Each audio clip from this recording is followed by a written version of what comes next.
Nous allons travailler son équilibre. Ça, je pense que c'est très important. Il y a le boulot du cheval. Mais n'oublions pas que le cavalier, en fonction de la position qu'il va avoir sur le cheval, il pourra lui demander ce qu'il veut. Si lui-même n'a pas son équilibre bien réparti, le cheval va avoir beaucoup de mal. Alors évidemment, nos cavaliers sur ce plateau vont nous en dire beaucoup plus après avoir regardé ce reportage.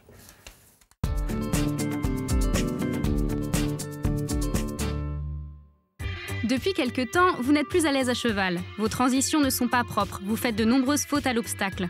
Et si vous n'aviez pas un bon équilibre? Les conseils d'un spécialiste en la matière, le coach Éric Louradour. L'équilibre du cavalier à cheval est très important, non seulement au point de vue sécurité, et également pour établir une véritable connexion avec son cheval, pour que le cavalier et le cheval soient vraiment en harmonie. Le bon équilibre est au-dessus de ses pieds. La position de la jambe est très importante. Elle doit être située à l'arrière de la sangle, dans la continuité du buste du cavalier. Si le bas de jambe part en avant, automatiquement le cavalier aura tendance à reculer son haut du corps et à tomber ainsi sur le dos de son cheval. En revanche, si la jambe a tendance à trop reculer, automatiquement le cavalier va être en perte d'équilibre en avant.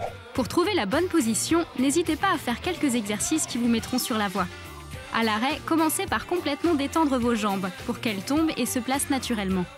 Dans un premier temps, on peut tout simplement inciter le cavalier à mettre les deux rênes dans une main et à se mettre ainsi en équilibre, en suspension sur ses étriers. Dans la position en équilibre, vous devez rester stable à toutes les allures, en suspension haute ou basse. Votre buste ne doit pas être trop en avant ou trop en arrière. Et surtout, ne vous accrochez pas à la bouche de votre cheval. La bonne position est celle où vous ne le gênez pas. En vous rasseyant, vous trouverez naturellement votre place. Une fois que vous avez une position agréable sur le plat, commencez le travail à l'obstacle. De la même façon, ne vous jetez pas trop en avant ou trop en arrière.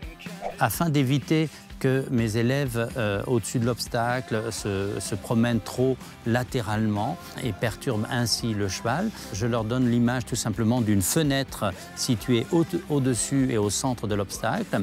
Et ils doivent passer au centre de cette fenêtre pour éviter de se prendre le visage sur les côtés. Sur un parcours d'obstacles, il est également important que le cavalier sache se rasseoir, en particulier sur les courbes et quelques foulées devant l'obstacle. Cette position permettra au cheval de s'équilibrer et ainsi de mieux passer les barres. Dernier conseil, si vous perdez l'équilibre, ne vous agrippez pas votre cheval entre les jambes. Il l'interpréterait comme un ordre d'accélération, ce qui n'arrangerait pas votre situation.